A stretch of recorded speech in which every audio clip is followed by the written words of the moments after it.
Magkano nga ba talaga ang magagastos natin sa pagpaayos ng ganitong klaseng problema? Matagal na tong nag-message sa akin. Ngayon ay bigyan natin ng pansin. Pinaayos niya daw yung electronic parking brake ng Montero niya at siningilan siya ng 35,000 pesos. Kahit wala naman daw parts na pinalitan. Umabot pa daw ng 3 days bago natapos yung sasakyan niya. Ngayon sa pangatlong pagkakataon ay gagawa ulit ako ng content dito sa problemang to. Ipapakita ko talaga step by step kung paano talaga ayusin ang ganitong klaseng problema. Iniscan ko lang muna yung unit dito gamit tong cellphone. Raptor. Yan, paborito, Raptor yun. Ako na ino nga. At Toyota GSR, may gwapo. May napordog, sabihan niyo ka. Ito yung trouble code na nakikita sa scanner natin. Yung customer pala natin ngayon ay silingan lang namin, so kapitbahay lang. Tara ko sa akong silingan doon kay naluoy ka na silingan ako, wa ma-rescue. Taga Sibuga yun, rescue ha.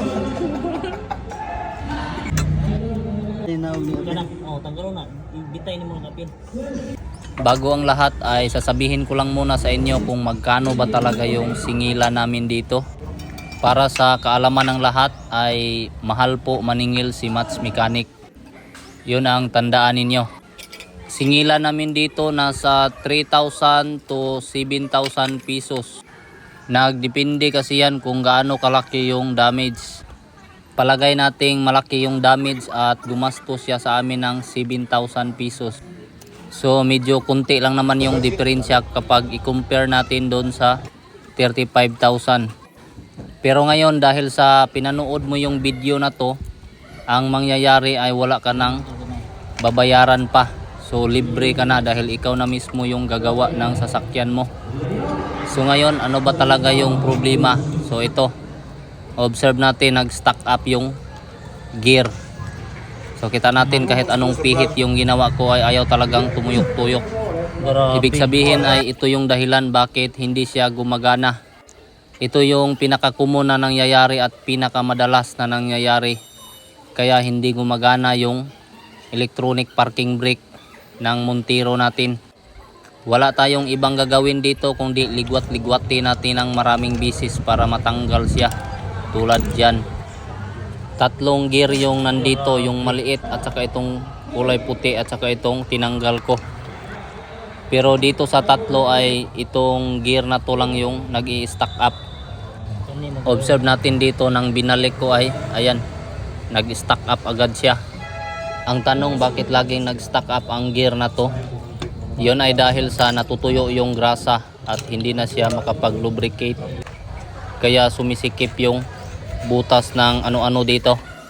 Ang dapat lang gawin ay ayan, liha-lihaan ng maraming bisis yung shafting sa ilalim. Hindi natin kailangang bilisan yung pagtrabaho. Kahit na dahan-dahan lang ay natatapos din to ng 1.5 oras lang. So hindi ka na aabuti ng kalahating araw dito. Puwera na lang talaga kung wala kang diskarte.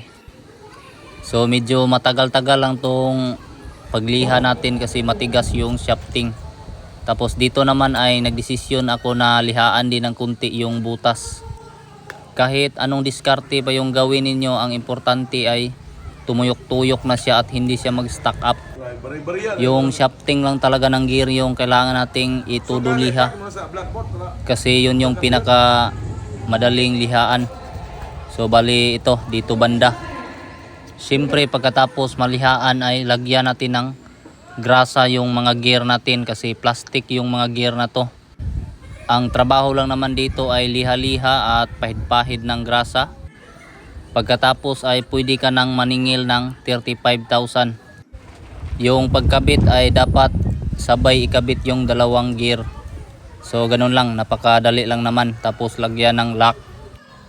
Pero pag nakalimutan yung lagyan ng lock ay ilagay nyo na lang sa bulsa ninyo yung lock. Total hindi naman kayo yung may-ari ng sasakyan. Observe natin dito. So ayan, tinuyok-tuyok ko na dito at napaka-humok-humok na talagang tuyok-tuyokin ang gear na to. Tapos nilagay ko na rin tong maliit na gear. Ito yung gear ng emergency release ng parking brake natin. Oo, siyempre may emergency release din yung parking brake natin. Kasi kapag pumalya to at nag-stack up ay doon nyo na lang i-adjust para makapagpatakbo kayo ulit. Medyo hugaw gyud ang pagbutang nako diri o gasket all, tanawa nagkasami-sami pa. Pero dili na mo importante diring dapita. Ang importante nato diri nga mauli nato tanang bolt aron di ta makasab-an sa tag-iya. Baka may magsabi na madali lang naman yung ginawa natin. Bakit pa tayo sisingil dito ng 3,000 pesos o di kaya 5,000 pesos? Siyempre ang sagot ay hindi po yung trabaho yung binabayaran ninyo, kundi yung back job namin. Unsay back job, pagdiagnose di ay o pagdiagnose paghula di ay paghula sa unsay problema sa inyong sakyanan. Pwede ba akong humingi sa inyo ng kunting pabor? Paki-share lang sa video na to para kumalat yung kalukuhan natin. At ngayon naman ay dito naman tayo. So ayan, binuksan ko lang muna. Ang gagawin natin dito ay lagyan natin ng grasa yung uting-uting niya para malakas yung bumarina-barina. Siyempre kailangan natin yung gawin kasi minsan ay natutuyo yung grasa dito sa loob. Pagkatapos ay hindi muna natin yan tatakluban. Punta muna tayo dito sa loob ng sasakyan. So ayan, pindutin yung push button. Pagkatapos i-on yung ignition. Tingnan natin yung scanner natin na cellphone. Yung may-ari ay nagbablog din. So ayan, nauulaw tayo ng kunti dito kasi binidyuhan tayo. Ang gagawin natin ay i-delete natin yung trouble code. Kailangan talaga natin gawin yan para gumana talaga ng tama yung parking brake natin. Kita natin na nawala na yung naka-alarm dito sa panel gauge. Tapos dito naman tayo. So ayan, kita natin na naka-blink pa rin yung switch natin. Pindutin natin. Ayan, so mingaw na. Try nating i-finger brake. So ayan, gumagana na yung finger brake natin. Balik nating ibaba. So dito tayo, observe natin. Yun. Down. Handbrake. Down. Good. Dahil sa gumalaw na siya ay pwede na natin tong takluban ulit. So ayan, tapos ibalik natin yung lahat ng mga bolt dito para hindi siya pasukan ng tubig. Higpitan natin ng kunti, pagkatapos ay ibalik na natin tong cable ng parking brake release natin para matapos na at hindi na umiyak yung mga mandurugas dito. Siyempre mag-arte-arte muna tayo, trapo-trapo ng kunti, pagkatapos ay ibalik yung bracket. Karon paminaw na tong ikasulti sa tagiya. Surbol na. Surbol na kayo. Bawas ang pitaka ni Ron. Bawas yun. Na-vlog niya. Apel ko. Bawas pitak.